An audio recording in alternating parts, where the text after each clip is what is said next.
आज की इस वीडियो में आपको एक प्रश्न देखने मिल रहा है जो है प्रश्नावली 3.1 कक्षा 12वीं का प्रश्न क्रमांक 7।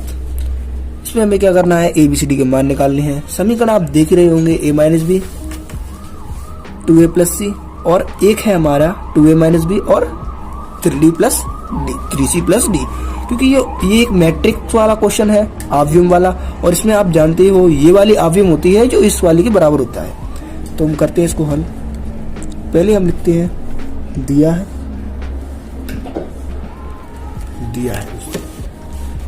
हमें क्या दिया है, ये वाली आव्यूम होती है जो इसके बराबर होती है, हम वही लिखेंगे।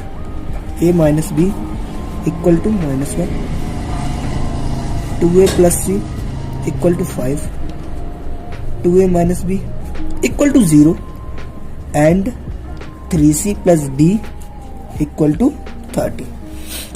अब दोस्तों हमें इस तरह से अरेंज करनी है कि हमें वैल्यू फाइंड करने में कोई दिक्कत ना आए। अब इसको मान लूंगा समीकरण नंबर 1, इसको मैं दे दूंगा समीकरण नंबर 2 और ये समीकरण नंबर 3 एंड ये समीकरण 4, इक्वेशन नंबर 4। चलते हैं हम समीकरण नंबर 2 से, चलते हैं हम समीकरण नंबर 2 से या समीकरण नंबर 3 से, जैसी आपकी इच्छा हो उससे चलो। तो मैं सस्ते में निपटता हूं, समीकरण 3 से चलता हूं। 2a माइनस के b equal to 0, 2a minus के b को इक्वल को उधर देते हैं प्लस b, a बराबर निकालेंगे b अपॉन में 2 आ जाएगा। ये हमारा आ गया a का मान।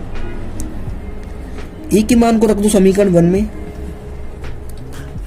a के मान को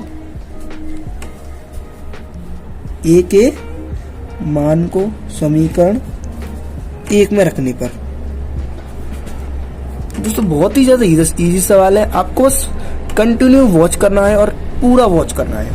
a के मान को समीकरण 1 में रखने पर समीकरण 1 है हमारा a माइनस के b इक्वल टू -1, a बराबर क्या दिया है हमारा b अपॉन 2, माइनस के b इक्वल टू माइनस के 1, b के नीचे कुछ नहीं है तो 1 मान लिया। एलसीएम आ गया 2, 1 का मल्टीप्लाई b से b, 2 का b से माइनस के 2b इक्वल टू -1। सो ये 2b में से एक भी जाएंगे तो हमारा एक भी बच जाएगा, क्योंकि प्लस की संख्या माइनस की संख्या बड़ी है, इसलिए हमारा माइनस के b अपॉन में 2 इक्वल टू -1। आगे सॉल्व करते हैं, यहीं पर कर देता हूँ सॉल्व। अब क्या होगा दोस्तों, 2 का मल्टीप्लाई हो जाएगा 1 में, माइनस के b इक्वल टू माइनस के 2, माइनस से minus cancel, b equal to 2। ये आ गया हमारा b की मान, b की वैल्यू दोस्तों। बहुत ही सिंपल तरीके से हमने b का मान निकाल लिया है। चलते हैं आगे, b के मान को रखते हैं दोस्तों हम इक्वेशन नंबर 1 में, तो बहुत इजी से हम a का मान भी निकाल सकते हैं। चलते हैं आगे, तो रखते हैं दोस्तों b का मान, ये हमारा समीकरण नंबर 1 है। सो a माइनस के b का मान निकला हमारा 2 बराबर -1, a बराबर निकालेंगे -1, 2 को इक्वल के उधर पहुंचाएंगे तो माइनस का है प्लस का हो जाएगा, a बराबर आ गया हमारा 1। बहुत इजी से दोस्तों हमने a और b के मान निकाल लिए। अब उसी तरह हमें c का मान निकालना है, तो इस a के मान को समीकरण नंबर 3 में रख दो, हमारा c का मान निकल जाएगा। दोस्तों आप यहाँ देख ही रहे होंगे स्क्रीन पे, a बराबर हमारा 1 आ गया, b बराबर आ गया हमारा 2। हमें a के मान को समीकरण नंबर 2 में रखना है। मैं आपको कुछ दिखा देता हूँ जो हमने इक्वेशन बनाई थी।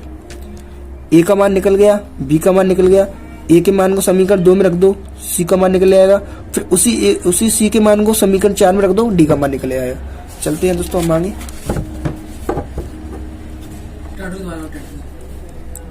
2 इंटू a का मान है 1 plus c equal to 5, c equal to निकालेंगे 5 माइनस के 2, c इक्वल टू दोस्तों हमारा आ गया 3। बहुत आसानी से हमने c का मान भी निकाल दिया। अब हमें उसी स्टेप से चलना है, c के मान को समीकरण 4 में रख दो, c के मान को समीकरण 4 में रखने पर सवाल दोस्तों बहुत अच्छा है, क्योंकि ये सवाल आता है 4 नंबर का और इसको करने में यार बहुत अच्छा है, बहुत मजा आता है। इसको आप कम से कम 2 बार तो रिवीजन करना। समीकरण 4 है हमारा एक मिनट रुकना दोस्तों।